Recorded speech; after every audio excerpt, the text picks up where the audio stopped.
Kepala Badan Gizi Nasional Dadan Hindayana menyampaikan permintaan maaf karena maraknya kasus keracunan makanan bergizi gratis atau MBG di sejumlah daerah. Dadan mengaku bakal melakukan evaluasi terhadap seluruh satuan penyelenggara pangan gizi atau SPPG. Memang kami menyadari ya, tidak semua SPPG melakukan implementasi kegiatan sesuai SOP sehingga ada beberapa kesalahan prosedur yang dilakukan. Oleh sebab itu kami mohon maaf untuk keteledoran tersebut. Seperti contoh ya, di Garut itu, ini keteledorannya sederhana. Ketika mau mengirim ke satu sekolah, nasinya habis. Ya, karena artinya ada satu hal teknis mendadak di lapangan, sehingga ayam wokunya terlambat dikirimkan. Kemudian yang di Bandung itu masaknya terlalu awal. Padahal kami mensyaratkan kalau masak itu paling cepat jam 1 malam. Kalau bisa jam 2, sehingga pada saat dikirimkan itu masih dalam keadaan segar. Kasus keracunan MBG terus berulang. Bagaimana agar kasus ini bisa disikapi lebih serius? Bisakah kasus keracunan MBG ini dibawa ke ranah pidana? Kita ulas bersama politisi Partai Gerindra, Hendarsam Marantoko. Selamat malam. Selamat malam. Terima kasih telah bergabung. Dan pakar hukum pidana Jamin Ginting. Selamat malam, Bang Jamin. Selamat malam, salam sehat. Salam sehat. Dan salah satu orang tua dari siswa yang mengalami keracunan ada Ibu Asnah. Selamat malam, Ibu Asnah. Ya, selamat malam. Sehat ya, Bu? Ya. Ibu, saya mau nanya Ibu dulu. Gimana kondisi anak Ibu sekarang, Bu? Alhamdulillah agak membaik. Cuman terkadang masih sesek, masih sakit perutnya, masih sesek. Jadi mungkin bisa diceritakan lebih jauh apa yang dialami putri Ibu mungkin awalnya begitu, apakah mual atau beberapa jam setelah mengkonsumsi MBG atau seperti apa, Bu? Ya, gara-gara awalnya habis makan itu 30 menit ya dari makannya. Yaitu pertama-tama pusing, mual, sama sesek. Sama agak gimana ya, Bu ya? Tangannya kayak sakit satu gitu ya. Kayak kejang-kejang gitu. Awalnya apakah anak Ibu cerita ke Ibu misalnya sebelum mengkonsumsi MBG, misalnya mencium aroma makanan yang tidak normal? Iya, ada. Itu ada 2 macam katanya. Ada 2 macam, apa aja Bu menunya, Bu? Ya. Menunya cuman ayam tepung ya, ayam tepung, nasi, sama sambal, sayuran, sama stroberi. Dan sekarang kondisi anak Ibu sudah mulai membaik, tapi apakah mungkin ada gejala demam atau seperti apa? Cuman perutnya sakit, terkadang sesak. Sudah. Terkadang sesak. Bu, saya konfirmasi.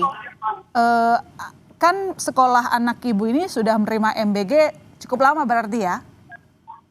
Iya. Nah, kejadiannya baru sekarang? Iya, kejadiannya baru sekarang. Rame-rame di satu kelas? Iya, satu kelas. Lalu apakah sebelum konsumsi misalnya anak Ibu cerita tidak ada pengawasan atau mungkin guru di sekolah tersebut juga mungkin memeriksa dulu menu MBG setiap sebelum dikonsumsi kepada sang anak? Iya, diperiksa dulu. Ya. Diperiksa dulu? Iya, diperiksa dulu. Tapi nyatanya ternyata kok ya jadi begini. Saya juga heran. Oke, baik. Saya ke Pak Hendarsam dulu. Program MBG, program prioritas, dadanya fantastis. Ya. Harusnya negara tanggung jawab, malah ini program bikin masalah. Kenapa berulang-ulang kasus keracunan terus terjadi menurut Anda? Jadi gini, kita melihatnya bahwa program ini kan banyak diklaim oleh beberapa orang adalah program yang populis ya. Padahal memang kalau saya pribadi ini bukan program populis. Karena seperti kalau saya analogikan bahwa ya kan keberhasilan mungkin ya kan dari penerima manfaat siswa-siswa 5,2 juta ya per hari mereka mendapatkan makanan bergizi gratis.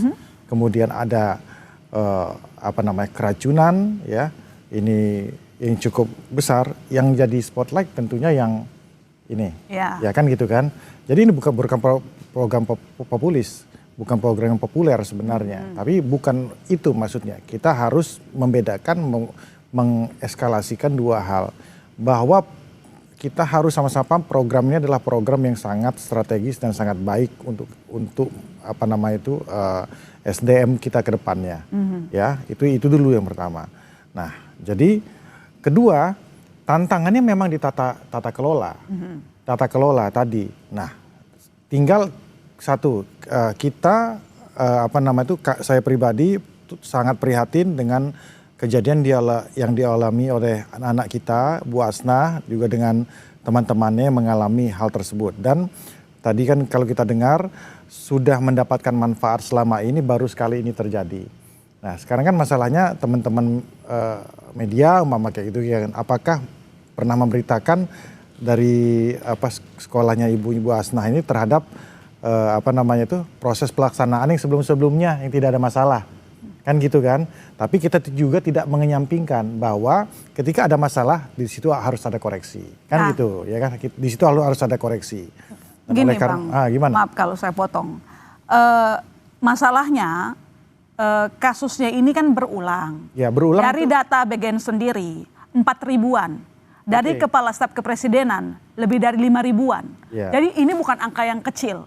Ketika kita berani mengatakan bahwa memberikan gizi kepada anak-anak, tapi yang terjadi justru sebaliknya. Saya rasa jangan diringankan gitu loh Bang. Makanya pertanyaan kayak gini, berulang itu di satu tempat, di tempat Bu Asnah ini sudah berulang, atau di tempat lain. Jadi kata-kata berulang itu, ya kan, kalau berulang di satu Di Bandung dapur, agak berulang sih Bang. ya enggak, maksud saya satu dapur. Satu yayasan. Iya satu dapur, ini berulang atau tidak. Nah kan gitu, jadi kan ini statement yang bisa menyesatkan. Berulang itu ya kan, apakah di satu tempat, di satu dapur saja ini berulang, kalau ini bahaya. Ya kan, ini dapurnya nggak beres. Ya kan, tapi kalau berulang kejadiannya, saya hampir bisa katakan 5 tahun atau 10 tahun tetap akan ada kejadian. Ini kan tetap akan ada. Saya bisa disclaimer, akan tetap ada kejadian yang seperti ini. Tetap ada nggak yakin sama dapur MBG Loh, sekarang masalahnya gini, nggak ada MBG juga, kasus keracunan nasi basi, makanan basi itu akan tetap ada. Orang catering itu pasti tetap ada, itu masalahnya, ya kan? Cobalah kita berpikir jernih, ya kan? Jadi dipisahkan dulu. Kalau masalah berulang, kalau satu dapur sudah berulang kali melakukan hal tersebut, itu dapurnya bermasalah. Kita harus katakan, bukan programnya. Jadi itu dulu. Tapi tata kelolanya Anda akuin salah. Tata kelola di beberapa tempat bermasalah. Beberapa tempat. Di beberapa tempat, ya kan? Di beberapa tempat kan. Nah, makanya kita harus paling banyak di Pulau Jawa. Di Pulau Jawa, iya. Kita harus fair ngelihatnya, ya kan? Case by case kita melihatnya. Dapur ini bermasalah berapa kali? Dapur ini bermasalah berapa kali? Dapur ini basi berapa kali? Nah kan kayak gitu kan. Nah tapi kalau dijadikan satu, yukon ada 4.000 segala macam, ada 4.000 sekian, ya seolah-olah angka yang fantastis, memang fantastis, tapi harus dilihat dipilah-pilah. Dapurnya ini, dapur ini, dapur ini, dapur ini. Kan kayak gitu. Tanpa harus kita mengentengkan masalah. Jadi memang tantangan tata kelola itu sangat penting. Karena ya ini program baru tentunya trial dan error tuh udah pernah terjadi. Coba. Trial and error dan kita udah mau berjalan berapa bulan, ya Bang, SOP-nya kok kayak nggak sama semua. Sorry, Bu Asnah tadi sudah mengatakan. Bu Asnah izin, sudah berapa lama menerima manfaat Ibu? Udah 1 bulan lebih. 1 bulan lebih? Satu kejadian.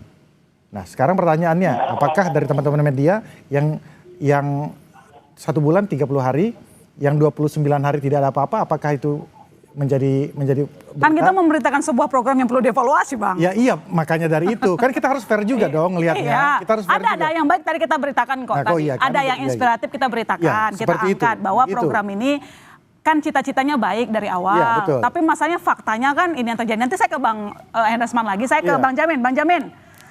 Program prioritas pemerintah bermasalah, meski tadi saya dikoreksi soal jangan bilang berulang, tapi ya berulang di beberapa wilayah. Iya, diulang di beberapa wilayah. Ya, betul. Siapa yang harus bertanggung jawab, Bang Jamin?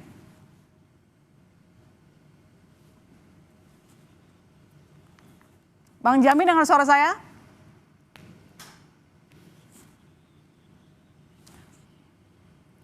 Kalau enggak saya aja. Oke, baik. Bang Hendra Sam, jadi kalau misalnya kita... Ya, begini ya. Oh, silakan. Harusnya, ya, mendengar. Silakan, aman. Silakan, lanjut Bang. Suara terdengar nggak? Terdengar Bang, jelas. Oke. Ya, jadi begini, kalau konteks daripada program MBG ini harusnya zero tolerance terhadap keracunan makanan. Kenapa saya bilang zero tolerance? Karena ini adalah tanggung jawab pemerintah untuk memberikan gizi, bukan malah menjadikan orang jadi penyakit, begitu yang pertama. Yang kedua, saya melihat kurangnya pengawasan. Kenapa?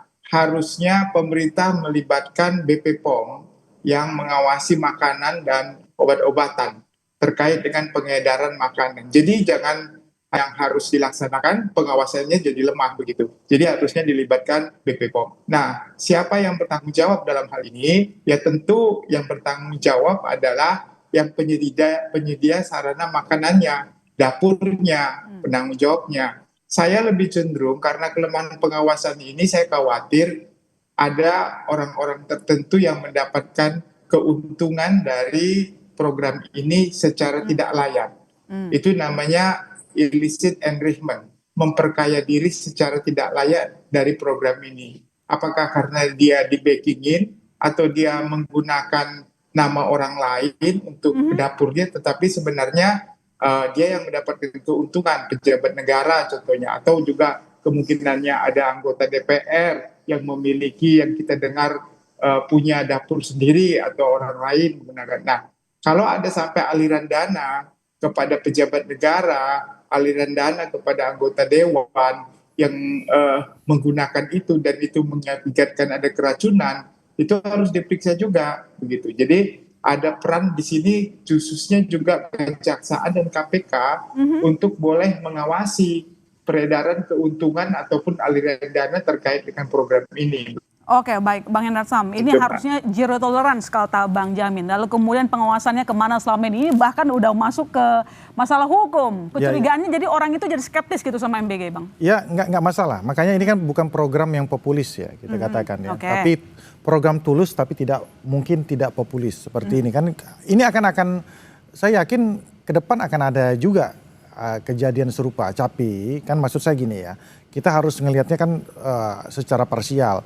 Jika memang di dapur tersebut, ya di titik tersebut itu bermasalah, di dapur dan titik tersebut secara khusus harus dievaluasi. Itu dulu, ya kan. Kemudian ke atas harus ada evaluasi benar seperti oleh Bang Jamin tadi, ya evaluasi di atas mengenai masalah pengawasan. Mau itu dari BP POM, kemudian ada masyarakat ada bagian pengawas ya kan dan standar-standar tertentu, sehingga oleh karena itu para penerima manfaat ini yang jumlahnya 5,4 juta hampir 6 juta itu siswanya ya, belum lagi 600.000 orang yang bekerja di bawah ini, 600.000 orang loh ya kan, setengah juta lebih yang bekerja untuk ini, sehingga oleh karena itu ekonomi ini bisa berjalan maksimal.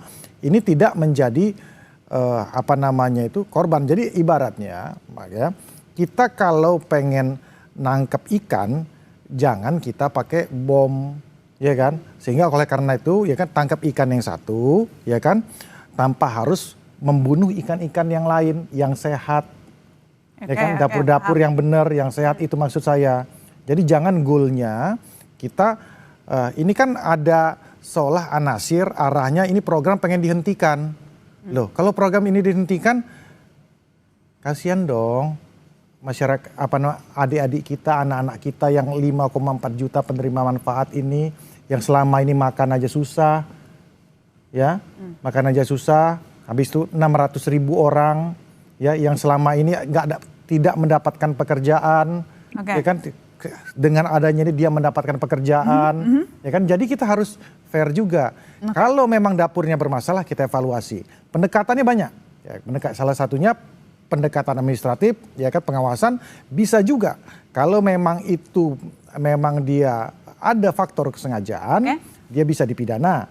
ada faktor kelalaian bisa dipidana juga. Intinya dari pusat harus tegas gitu lah ya Bang. Iya, Ini benar. kan, Nah, kan mau itu yang harus programnya dilihat. berjalan dengan baik. Oh iya Artinya dong, tindak iya dong. tegas orang-orang yang main-main di Iya. sana atau mungkin tidak hati-hati. Jadi ya Bang, kita Bu Asna, kita prihatin dan termasuk semua adik-adik kita, anak-anak kita yang menderita pada saat ini prihatin. Mudah-mudahan khusus di Bu Asna di daerah mana? Bandung. Di Bandung, mudah-mudahan ke depan dengan evaluasi ini tidak akan terjadi lagi. Oke. Kita awasi.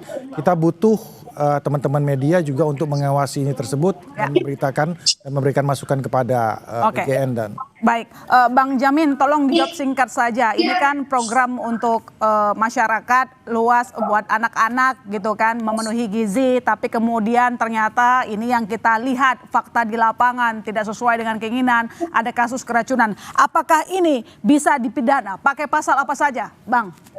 Ya, tentu kalau kita terkait dengan pemidanaan, ada di pasal 359 kalau mengakibatkan kematian, kelalaian yang mengakibatkan kematian. Tapi kalau nggak ada kematian, di pasal 360, kelalaian mengakibatkan luka berat, itu bisa diterapkan. Lalu ada undang-undang tentang kesehatan, itu diatur terkait dengan peredaran makanan yang tidak memenuhi ketentuan pangan yang mengakibatkan kerusakan atau mengakibatkan orang lain menjadi menderita, itu juga bisa undang-undang kesehatan. Bahkan undang-undang perlindungan konsumen, kalau kita mau jujur, mereka bagian dari konsumen tidak mendapatkan distribusi makanan yang berdasarkan standar distribusi makanan dan kualitas makanan yang baik. Itu juga bisa dijadikan dasar pemidanaan karena di undang-undang kesehatan dan perlindungan konsumen dan KUHP ada yang mengatur itu. Maka saya minta supaya penyedia jasa dapur makanan ini yang bertanggung jawab untuk melakukan itu. Makanya yang paling penting adalah pengawasan, standarisasi. Nah, sertifikasi terkait dengan dapur itu ada enggak mereka? Nah, itu kan bisa dilihat. Jangan-jangan yang tukang dapur yang memasak dan gizi itu enggak punya sertifikasi yang benar, atau satu dapur atau 10 dapur cuma satu pemilik sertifikasi, dan ini kan berbahaya kan, jadi dia nggak punya waktu untuk keliling begitu. Kalau standarisasi persyaratan itu penting, itu yang harus dipenuhi begitu. Ya, baik, saya ke Bu Asna terakhir, Bu, singkat saja. Jadi apa harapan Ibu terkait dengan program MBG? Ya ditingkatkan lagi lah ininya ya. Jadi kita selaku orang tua itu jadi was-was. Jadi kita khawatir anak kita terkena lagi, gimana lagi. Anak saya 2 yang terkena. Cuman yang satu alhamdulillah yang masih kecil yang lagi di MI. Ya cuman nggak terlalu parah sama kayak kakaknya gitu. Baik. Kita tunggu nanti langkah nyata, orang tua jangan sampai was-was gara-gara terima MBG dari sekolah, tapi justru happy, senang, jangan bikin was-was gitu lah. Betul. Terima kasih Bu Asna, terima kasih Bang Hendarsam, terima kasih Bang Jamin telah bergabung di Sapa Indonesia Malam.